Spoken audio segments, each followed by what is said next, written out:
Let me down my phone here. All right, let me see. How do I start recording?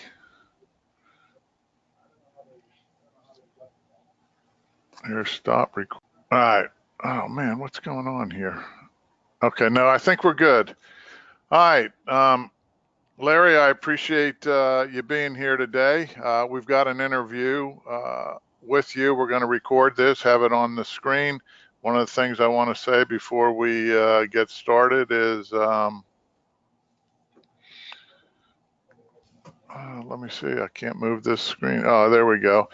CamaPlan doesn't provide any investment advice or endorsements of any kind. All information and materials contained here today for educational purposes. All parties are encouraged to consult their attorneys, accountants, and financial advisors before entering into any type of investment. And we definitely recommend that. Let me tell you a little bit about Larry. I've known Larry for a long time, and I'm honored to call him my friend. He runs a real estate. He runs it as a business. He's always looking to improve. He does wholesaling, seller financing, and he holds properties. And I love the little pet names he has for them. And he teaches as well. He's an author. He's focused like a laser on many of the things that he does. He's speaking nationally. He was the president of Metrolina Real Estate Investors Association there in North and South Carolina. He takes his message on Bragg Radio, which he hosts weekly with Kandas, his cohort. He'll mentor individuals, giving them access to his office and his operations right as he's working. And one of the things that I really like about Larry is his motto is people and principles before profits when he's doing that. Time and family is very precious to Larry. He lost his wife at a very young age. He was then a single father with a little baby girl, and he had to focus. He couldn't afford to be inefficient. So at that point, I saw how he ran his business, and being his friend, it was great to understand where he was coming from, and it helped me kind of focus on the things I've been doing. But I don't want you to think that he's a stick in the mud, because I've been on vacation with Larry in Cabo, cruises in the Caribbean. He rides the zip lines over ravines, and through rainforests. He laughs. He almost got his wife stuck there in one of the areas. He loves the art of negotiating. And I mean, whether it's a Rolex in the Virgin Island, or it's a Humvee at the dealership, or a piece of art for my wife in the islands, he just loves to get in there and negotiate. I love it, man. That's awesome. Half of that stuff. Now, what people don't really realize is everything you made reference to is true, and a story that we could go into details about, but half of it I'd forgotten about. Yeah. Well, yeah, we grew it over a decade there, so there's a lot to forget, and some we probably wish we did. But saying that, you're always taking pictures and videos so that you can always refer back to them and get the truth on it. And you fish when you can. And the other one is, you heard it a minute ago, Larry laughs. Larry laughs a lot. But let's get back to what we came here to have our audience talk about, and that's Larry, the real estate investor. I think you've probably used technology as early and as well as anybody else that I know of. You analyze every deal, you build tools to help you analyze deals, you build processes that people can use to analyze deals for you. Your follow-ups are good, whether they're weekly, monthly, etc. So I'm really glad that you're giving us this time today, Larry, and we'll talk a little bit about HUD, real estate day trading, or the wholesaling, seller financing, etc. So with that, I want to say welcome. And if you have anything else to add, please do at this point in time. Awesome, man. I really, really appreciate you having me on. This is a lot of fun. It's long overdue, and I'm really excited. And I mean, we could just sit and talk about stuff we've done together for hours, you know. Yeah, no, I'm with you 100%, but I'm not sure that that's going to help people make money in real estate. They'll have a lot of fun, but I think we're here to help them make good decisions and maybe improve their business as they go along. Absolutely. So let me start off with some generic questions to you, Larry. And let me say to our audience, anybody that's in the audience, if you have any questions, please put them into the chat, and we'll answer those questions as we go along. Awesome. And I have everybody on mute right now. So why don't you tell me about your real estate investing experience, what you think about it? Oh man. You know, Carl, I did my very first deal in 1986, over 30 years ago. It was an FHA non-qualifying assumable loan. Back then, you just filled out a form for HUD and they let you take over somebody's FHA loan and they didn't even pull your credit, right? Now that didn't last very long. They quit that in the late 70s, but there was some of them still left over for the next, 15 or 20 years or so. But that was my very first deal. But I am always looking at myself as a student. Yeah, I do coach and mentor people, and we do a lot of deals. Probably done over 1,000 deals, but I'm always learning. I'm in a couple of masterminds, as you know, and I'm always educating myself, listening to podcasts and stuff because I don't believe one person has all the answers. I always tell people, don't be a follower, be a student, right? Don't be a follower, Absolutely. be a student. And I mean, I've done wholesaling, I've done retailing, fix and flips, wholesaling, retailing, lease options, subject to short sales. I've borrowed hard money. I've lent hard money. We do hard money lending now, private money lending. I've done commercial, multifamily, triple net lease. I've owned Dollar Generals and Shoney's restaurants as the landlord. And but what I really focus on are a few things that I'm kind of well known for, I guess, if you want to say that is real estate day trading, which is wholesaling. I wrote a book called Getting Started in Real Estate Day Trading, and it's available wherever books are sold. And I also wrote a book called HUD Homes Half Off: How to Buy HUD Houses for Pennies on the Dollar in Today's Market. And we're still buying HUD houses.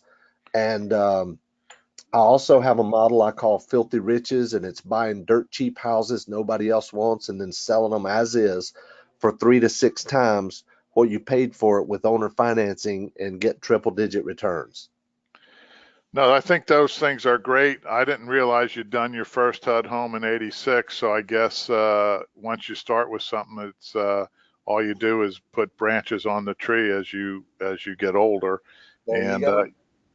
and you're still in the HUD business, and we'll get back to that in a little bit. But some of the things that I would like you to help our audience with is uh, being seasoned as you are, what advice would you give a brand new investor that hasn't closed a deal yet?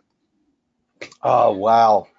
Well, man, there's a lot of things. Most people, when asked that question, say, take action, just take action. You've got to get education, though. You got to get information. And, this is in no way, meant to just try to be a plug for you, Carl. But I got to tell you, the biggest expense you will ever have in your life is taxes, right?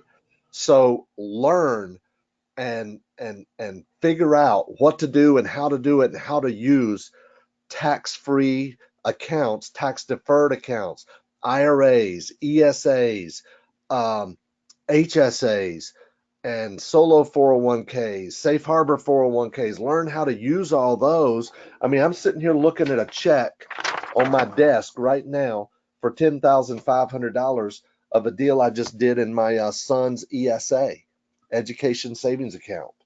And and you can pull that money out tax free, right? When it's used for what's called a qualified educational expense. And the same thing with an HSA.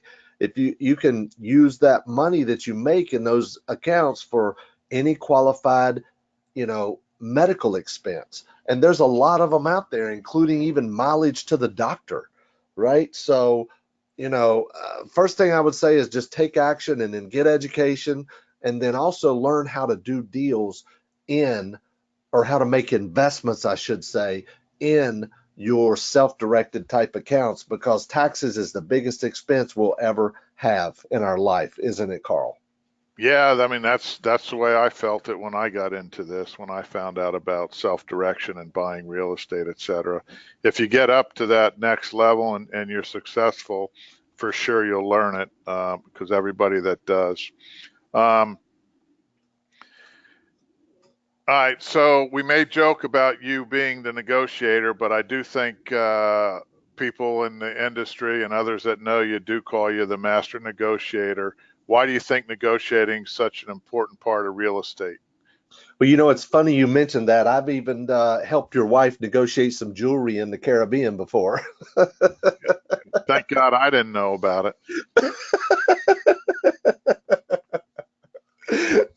That's funny. Yeah. But oh, you found out about it when the credit card statement came in, I'm sure. Yeah, but if you did it, we probably got a good deal. Better you than me. I But yeah, appreciate you doing that now that I know. that's funny. So yeah, I think any successful investor must learn to be a good negotiator, right? I mean, you can use software, CRM systems, automated this and automated that, but when it comes down to it, you have to talk to people, whether it's in person or on the phone, and you have to learn some negotiating skills, right? It's very, very, very important. I mean, just this month, Carl, I've negotiated 4 deals with sellers, 100% financing, no money down, 20-year term, no balloon, 5% interest, no prepay penalty, and non-recourse. Now, Well, that's why they call you the negotiator. yeah, I and mean, that's four out of that's like, 24. That's 4 out of 24 I've negotiated in the last 6 weeks. I negotiated to buy 6 houses from one guy.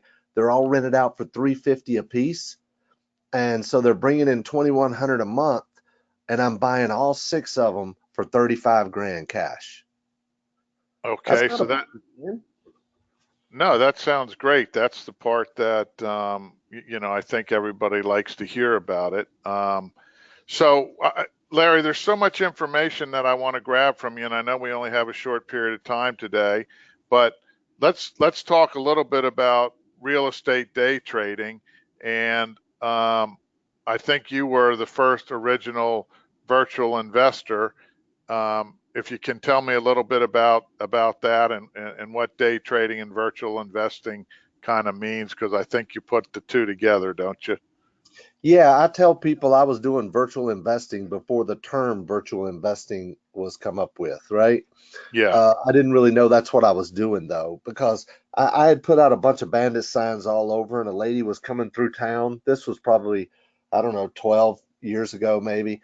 And a lady came through town and she called and she said, "Hey, my name is Rochelle and I got a house over in wherever it was. I can't even remember now, but like 3 or 4 hours away." So, she was wanting 15,000 and I offered her 3 grand, right? So, which by the way, if you're not embarrassed by your offer, it's probably too high. So, but you got to know how to make that offer so they don't hang up on you, right? Yeah. Um, so I made her that offer of 3 grand, and then, of course she wouldn't take it, but she called me back a couple of weeks later and she said, "Larry, I need some money. I need it quick. If you'll give me 5 grand, I'll take it." Right. So I had her send it was rented out, right? So her grandmother had given her the house. It was rented out. She sent the tenants one of those disposable cameras like you buy at CVS and Walgreens. This was Yep. 12 years ago. And they took pictures. They sent it to me. I had to go to CVS to get the film developed, right? And it was a little 2-bedroom, 1-bath brick ranch house.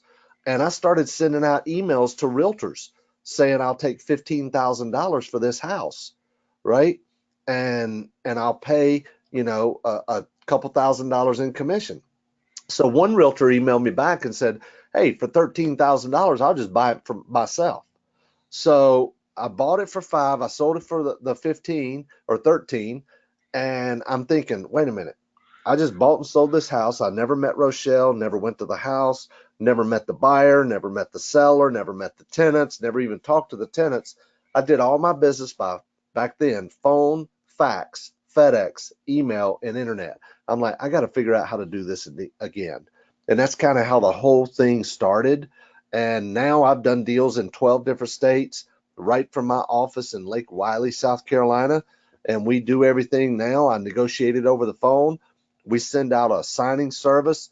Literally, Carl, your listeners are gonna love this. I can be on the phone with somebody and I can say, hey, I got a guy in your area and I'm gonna have him out at your house in a couple hours to go over the paperwork with you and get all that signed and take pictures of the house. I got a service that nationwide they can be at any house in the country within an hour to an hour and a half. So as soon as I negotiate a deal over the phone, like this morning, I negotiated a deal for 43.5, and I told the guy, I said, I got somebody going to be in your area this afternoon. Can I have them stop by in a few hours and take some pictures and get the paperwork out of the way so we can get you your cash? And he's like, yeah, I'll be home. So literally 3 o'clock this afternoon, I got an appointment set for my mobile notary who is going to go out there, get the contract signed, and take pictures of the house inside, outside, any repair areas, all mechanical items, all 4 sides of the house, a street view both ways. And now I got everything I need to market the property. Is that great or what? No, that's fantastic. And you do this in all 48 states? Yeah, you can. Absolutely. Now, there's not enough of us to go around being on the phone all day long, right?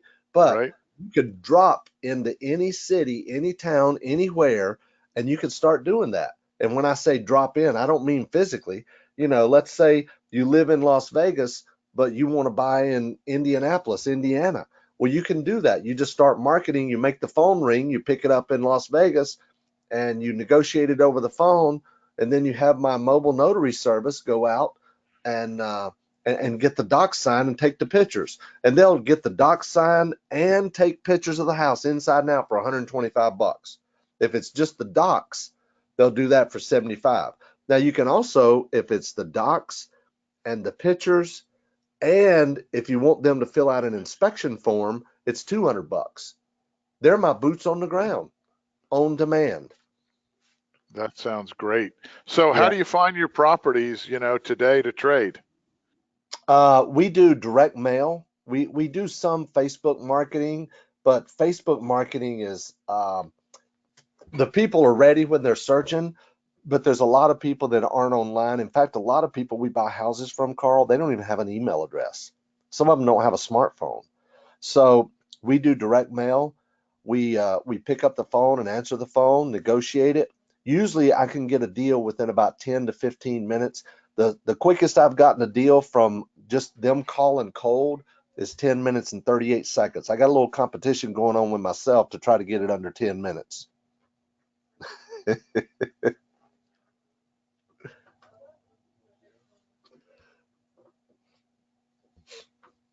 Can you hear me?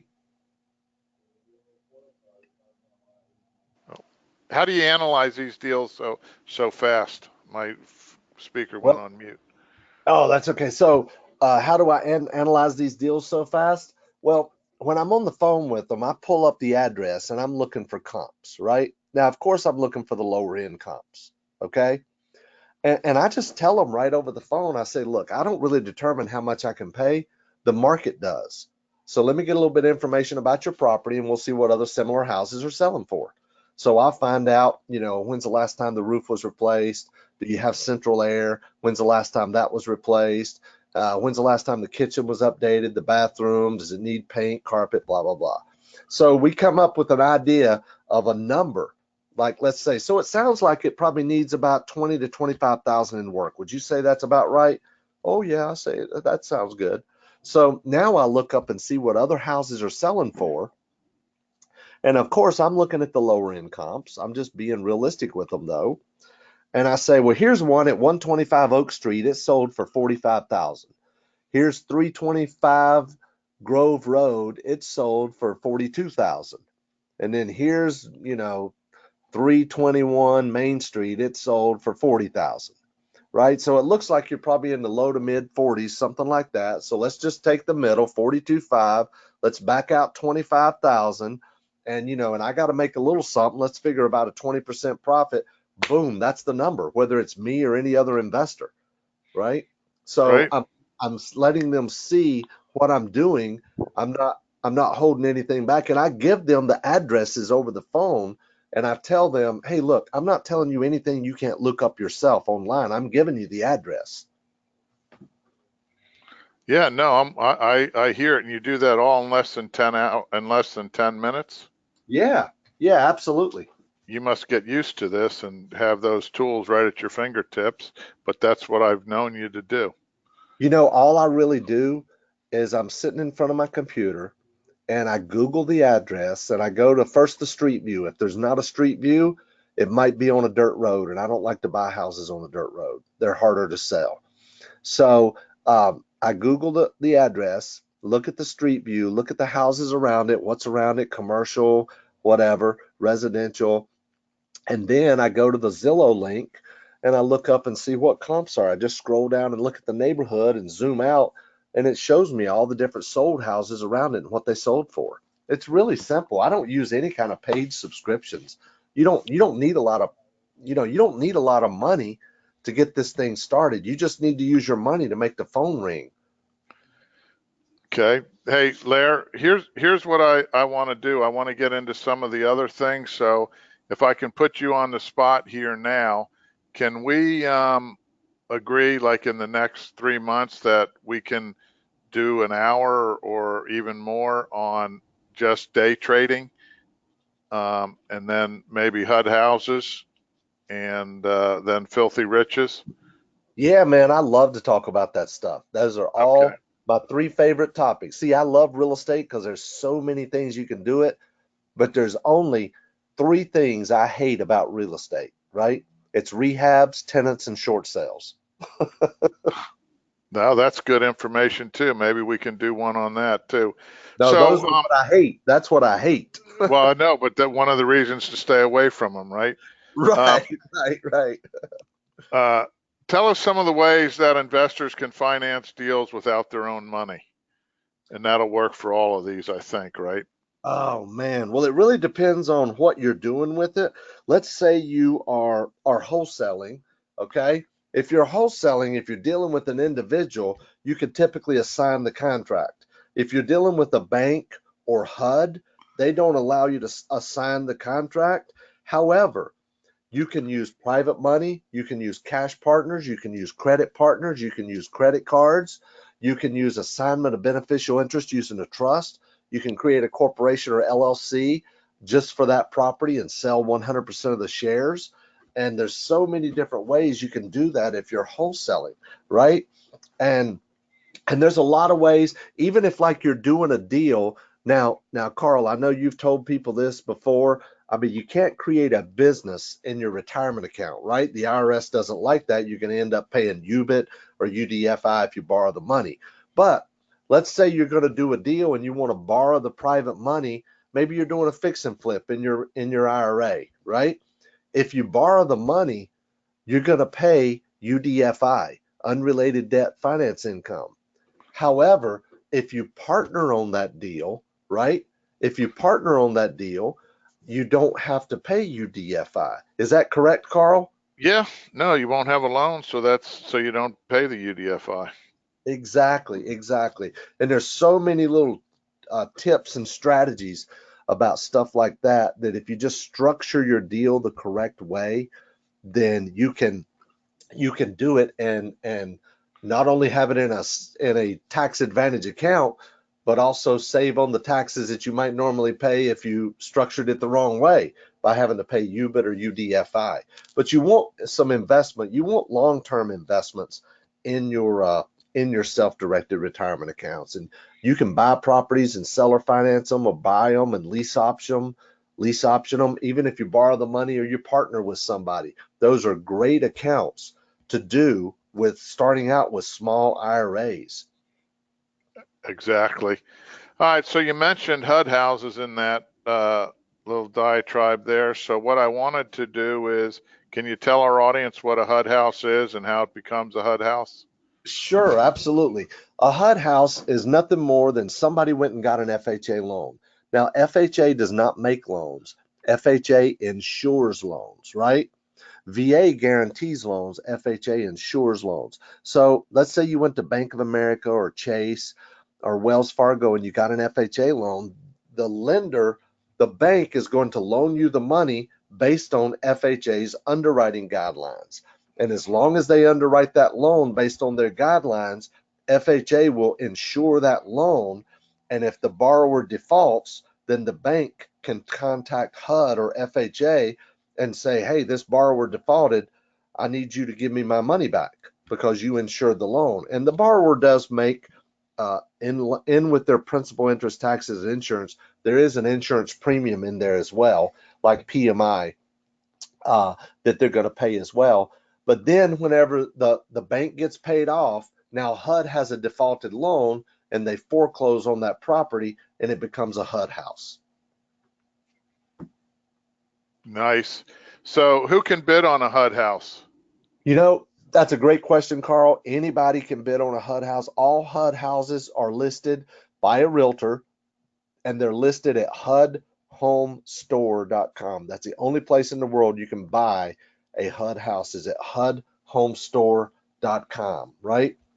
So you can go and bid on. Now, the only people that can bid on them is either a realtor or a nonprofit or a government agency that has what's called an NAID number. That stands for National Identifier Number, right? NAID number.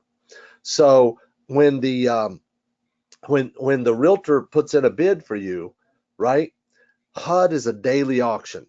It's a daily auction. You can bid on every house every day. In fact, we bid on every house in North Carolina and South Carolina every single day. It's a daily auction.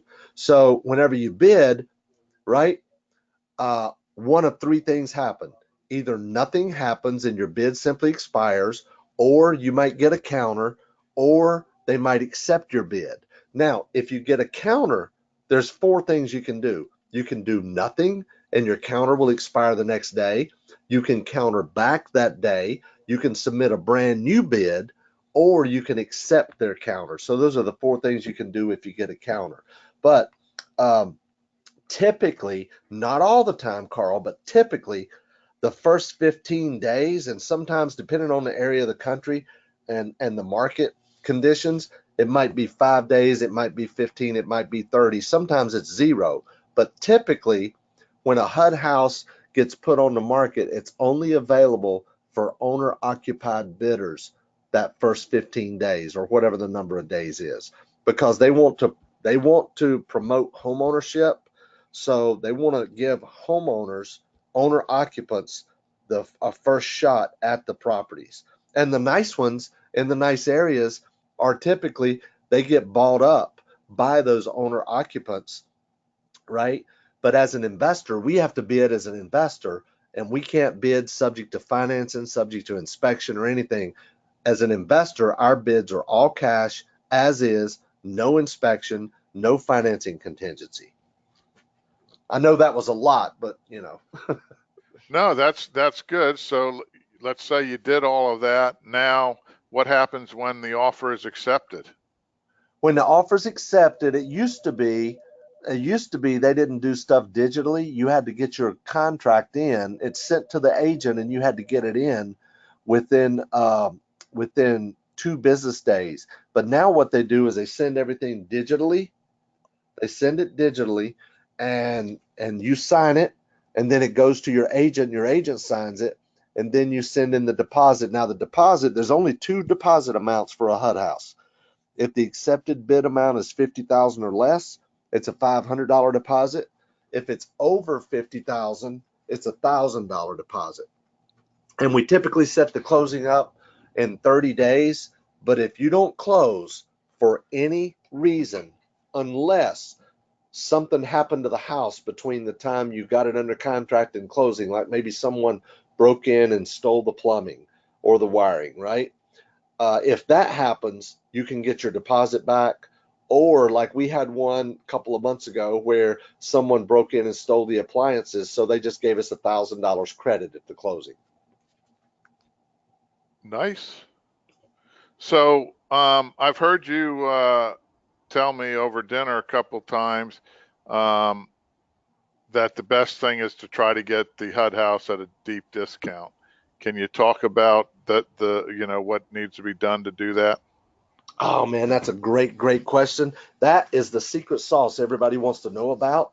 And there's many different things. For example, if you've got a nice house in a nice area that's already priced right, you're not going to buy that house for 50, 40, or 30% of list, okay? That just goes without saying, right? But there's a lot of things you can look for. And in my book, HUD Homes Half Off, which they can get a free copy at my website. And in my book, I tell them a lot of different strategies, and let me go over a few of them.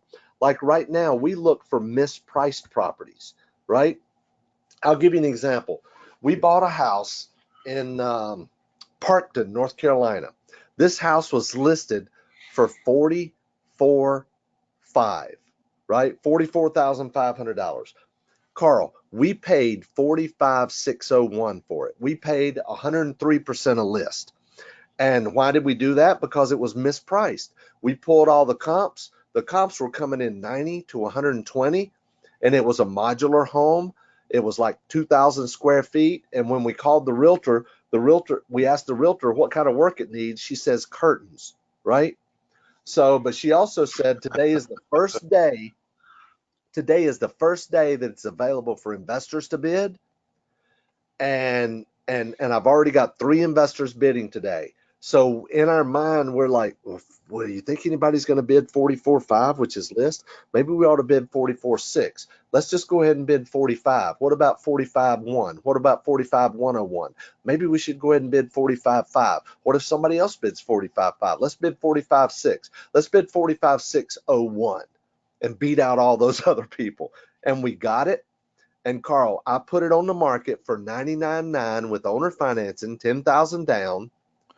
But guess what? The second person that came to look at it, she said, I've already been approved at my credit union. Will you take $89,900 if I get my own financing? Now, what do you think I said? I'm pretty sure you said how fast. That was a fix and flip without the fix. So there's mispriced properties like this one, okay? There's also properties that are that have anomalies in the bedrooms and baths. Like maybe HUD will say it's a 2-bedroom, but it's really a 3, or they'll say it's a 1-bath, but it's really a 2. And you have to look up at the tax information and other websites like Zillow and Realtor.com and some other sites to make sure and compare how many bedrooms and baths. Also, the square footage. I've seen them where HUD would say it's 900 square feet, but it was really 1,900. And think about this. If you've got people going to HUD's website and they're setting up their search criteria and they're looking for a 3-bedroom house that's at least 1,400 square feet. Well, if the house shows up as a 2-bedroom and 900 square feet, it won't even show up in their search results, right? So you got to look for those things. Also, you want to look for uninsured properties. That just means the property needs enough work to where HUD is not going to make a new FHA loan on that property in its as-is condition, right? So there's that. There's also longer number of days on the market equal a bigger discount. Typically, the houses we're buying have been on the market somewhere between 60 and 75 days. That's the sweet spot where we can start getting them at 50, 40, sometimes 30%. I bought one house. It was probably been 6 months ago, Carl. I paid 35% of list, and it was on the market for 17 days. Now, I know What happened was somebody just pushed the wrong button, okay? They're just going through there and looking at the bids on the computer, and they pushed a wrong button, right? But I told my guys, I said, whatever you do, you make sure you get that deposit in, you get the paperwork signed, you get everything, because I don't want HUD to give us any reason to back out of this deal, right? And we got the Right. house. We got the house, you know, at 35% of list price. I couldn't believe it. It had only been on the market for 17 days. So things like that happen. So how often are you buying HUD houses today? I don't want these people thinking this is something you did back in 2010 or 11. I mean, you started in 1986, and are you still doing them today? Yeah, actually, Carl, we are still bidding on every HUD house in North and South Carolina every day. We are. And I'm not going to sit here and tell you there's as many of them as there was in 2009, 10, 11. There's not near as many, right? And it used to be all we did was do HUD houses. That's it. But now we can get a couple or three HUD deals a month. We get 4 or 5 direct mail deals a month, a couple of Craigslist or bandit sign deals a month, and we can get the 10 or 15 a month that we do.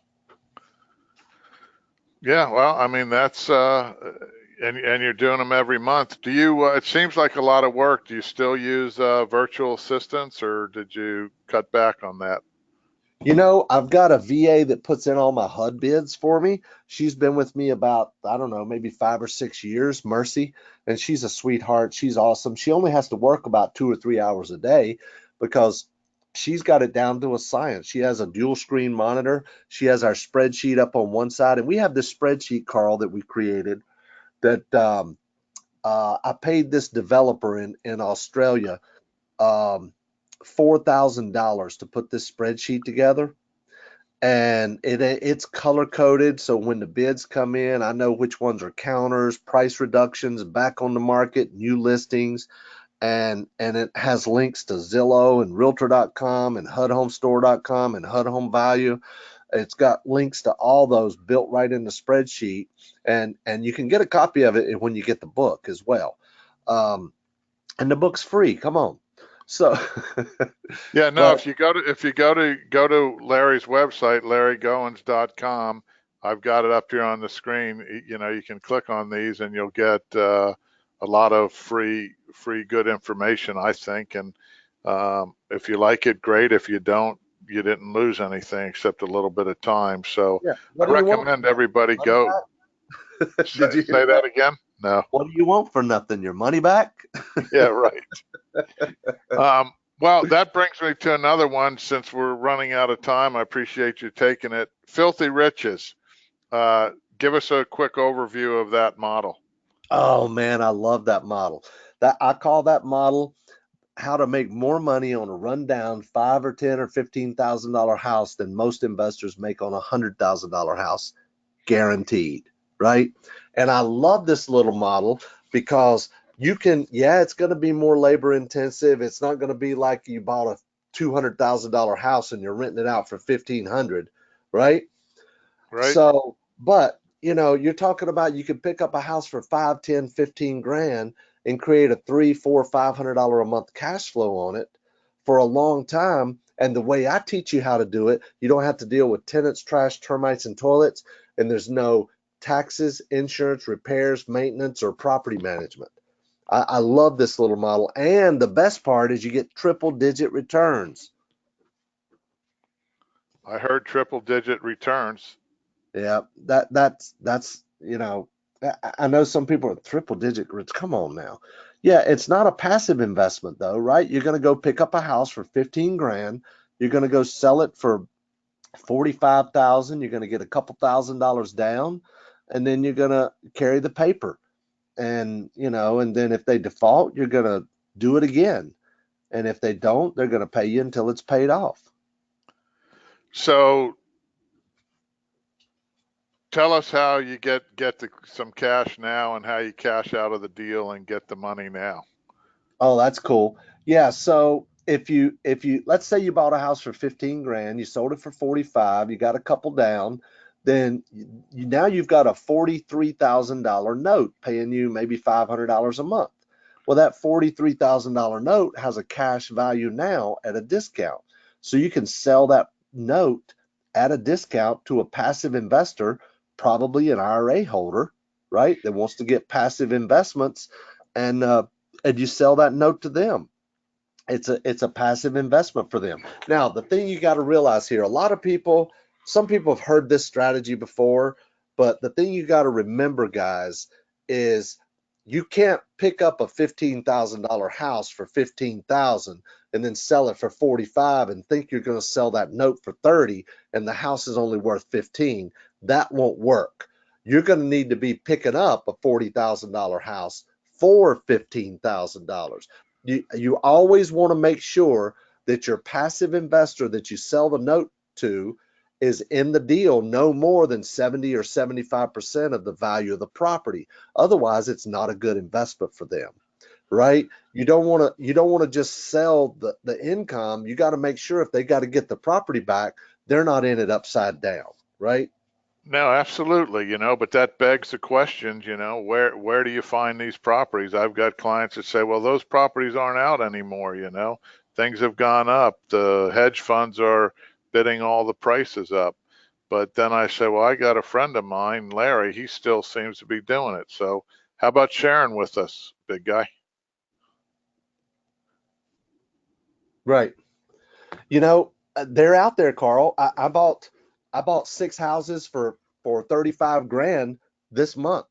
I bought another house we just closed on yesterday. It's a 3-bedroom, 1.5 bath ranch house in Spindale, and I know you own some property close to there, some commercial property close to there. You're right, over in Yeah. Rutherford County. Yep. Yep. And I bought this house, and the guy called me up and tried to give me the house. I'm serious. He said, I'm in California. It's rented out for $300 a month. My cousin is managing it. I never see a penny from it. My cousin keeps all the money. You can just have it. I said, whoa, whoa, whoa, wait a minute. I'm not going to take your house. Let me pull it up here and see what I can give you for it. And I ended up giving him $10,000 for it, right? And and it's already rented for $300 a month right now. You could just keep it as a rental, right? Yeah. So they're out there. But I do have some people, maybe they'll watch my Filthy Riches webinar and they'll say, but Larry, I went online and I don't find any 5 or 10 or $15,000 houses. Well, of course you don't. You're not looking to find 5 or 10. If they're asking 5 or 10, it's not a house you want anyway. It's a blower upper, not a fixer upper, right? Yeah. Fire department, bring them in, do training. Exactly. I mean, I bought a house the other day for $2,000, and it's, I mean, in my model, you got to watch the webinar, but in my model, Filthy Riches, you want it to be livable or close to livable. Now, this particular deal wasn't a Filthy Riches type deal because the inside is gutted, right? But I paid the guy $2,000, and guess what? He only wanted 2,000, right? Yeah. No, if that's what they're asking, that's where you can get away with it. So, what about, I've heard you say investors don't need money to do this, and can you explain to our audience why that is? So say that again. I've heard you say investors don't need money to do this, and the question is, why is that?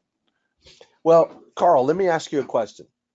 If I found a house, right, that I could pick up for $10,000 and or let's say 15, our number we were talking about, and we could sell it for 45,000 and get a couple $1,000s down. If I did all the work, would you put up the 15 for us if we split the income? Yes. Yes. Exactly.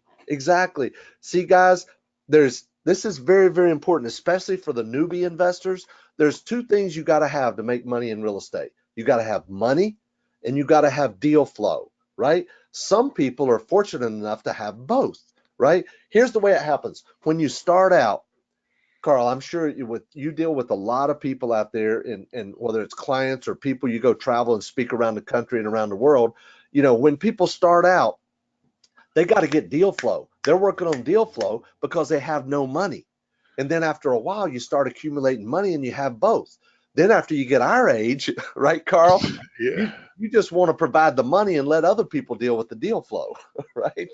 Oh, absolutely. No, that's, you start running out of time and you don't have the energy like you used to have. Exactly. So no, I just want our audience to kind of hear that. The other thing that's kind of interesting, Larry, that I'd like you to talk a little bit about, finding the houses is one thing, finding the buyers is another. So why do you find it so easy to sell? Well, if we're talking about the seller financing deals, the filthy riches model, seller financing is the easiest sell there is to make, right? I mean, we've all seen the ads that say, why rent when you can own? No bank qualifying, payments less than rent, payments to fit your budget, right? Now, I try not to do that, okay? I try not to do because you're going to attract somebody with no down payment, horrible credit, and they can't hardly pay attention, right? So what I like to do is I like to run ads that says we are looking for a deserving family with a reasonable down payment, and we will finance your property so you don't have to go to the bank, right? A deserving family with a reasonable down payment. And reasonable is, how much do you have? Is that the best you can do? Well, if you really like the house and I can help you become a homeowner instead of just throwing your money away, do you think you could increase that another 3,000? No. How close can you come? Right? So you don't want to take all their money, but, and I don't mean this in a bad way, but buyers are liars. They'll tell you they only have $1,500 when they really have 5,000, right? Or they Right? have ways to get it. There's all different kind of ways to get it. Do you have anything you could sell, anything you could mortgage, any other property you could trade as a down payment? I've taken lots, guns, gold, coins, boats, motorcycles as down payments, right? Yeah, no, I think that's great. I guess that goes back to where we started in the beginning, uh, was all your negotiating and understanding where the other people are. A lot of people don't even realize what they have to work with. Do you have a 401k you could borrow against or tap into as a first time home buyer? There's a lot of things that they could tap into. Do you have a friend or relative? I've had people, you'll like this, Carl. I've had people that, well, who are you paying rent to now? My mom. Oh, okay. So you think your mom might be willing to help you? Well, I don't know. Let me get her number.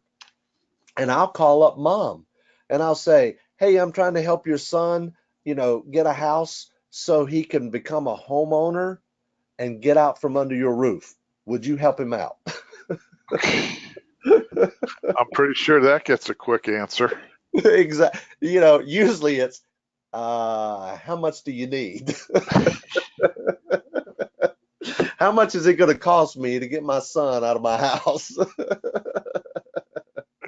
No, I think that's I hadn't heard that one before. But yeah, no, I think that all these points you raise here are great, and I don't want to take up any more of your time. Can you give us a couple of good books you think we should read? I've been showing your books up here on your website, and also some of the webinars they can download. But Yeah, I is there appreciate that. is there Yeah, anything else? all my stuff is at larrygoins.com. You can get my Getting Started in Real Estate Day Trading book, my HUD Homes Half Off book. You can watch the Filthy Riches webinar. Uh, but also, man, I am a very avid reader. One of my favorite books is called Lessons from the Richest Man Who Ever Lived by Stephen K. Scott.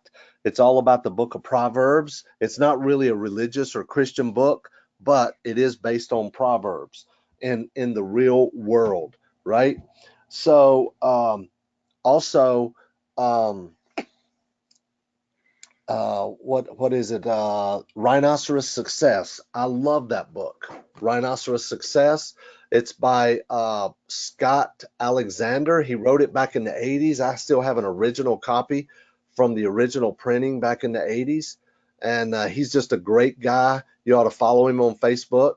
It's called Rhinoceros Success. It's all about don't be a lazy cow standing in the field. Be a rhinoceros and put your head down and charge at your goals. I like that. That's great parting words. But I'm going to have Rebecca in my office coordinate with Kandas, and let's set up 3 more of these, because I'm pretty sure I didn't do justice to all the questions that we can have on each one of these subjects. So I think maybe we'll do, HUD houses, and then filthy riches, and then any of the other topics you think are good at this point. Awesome, man. We could do one for each and fill up. That's what I'm thinking. More. Okay. All right, Larry. Again, thank you very much. I want to thank the audience. Let me put up, if people want to contact Larry, I think one of the easiest ways is to call at 877-LARRY-GO, or go right to your website, which we've been showing at this point in time. If anybody wants to get to CamaPlan, we can do that as well. Going to the next slide here. If you have questions on IRAs, Larry touched on them earlier. I think they're great. I learned real estate. My mom and dad were in it, and my legacy to my kids is doing it in tax-free or tax-deferred accounts. It just increases your profits by 20 to 50% and gets your net worth up there faster. So, and I know you love them, Larry, and I appreciate the mention of it. So at this point, unless you have anything else to say, I'm going to sign off, and we'll get this posted so those that signed up and couldn't make it today will also be able to listen to it. That's awesome, man. I appreciate that. Yeah, and if they call that number 877-LARRY-GO, just tell them to ask for a free investors kit, and we'll get them our books and stuff like that. They can just ask for that. If they'll call that 877-LARRY-GO, all they have to do is ask for the investors kit, and we'll send them all this stuff that we talked about today. I even forgot all about that. Well, no, I appreciate that. That's great. And if you mention the CamaPlan webinar, then maybe Larry will send me one. There you go. All right, Larry, I'll talk to you later, and everybody listen to Larry. Call that number 877-LARRY-GO and get your free investor kit. And I look forward to fishing with you later this year down in Fort Lauderdale. Man, that's going to be a lot of fun. Guys, if you don't know, Carl is the ultimate deep sea fisherman. He knows what he's doing. I've never had so much fun deep sea fishing as going with Carl. And not only that, he knows how to cook them too, right, Carl? Yeah, we were eating fish for a couple of days. Weeks, really, it seemed like. Yeah. How's Pam doing? She get over that yet? She's not eating anymore, right? Oh no, yeah. My wife is allergic to fish, so but she had to have some of that fish. It was so good. But yeah, she's doing good. All right, Larry. Have a good day. Thanks. Thanks. You too. Appreciate it. All righty.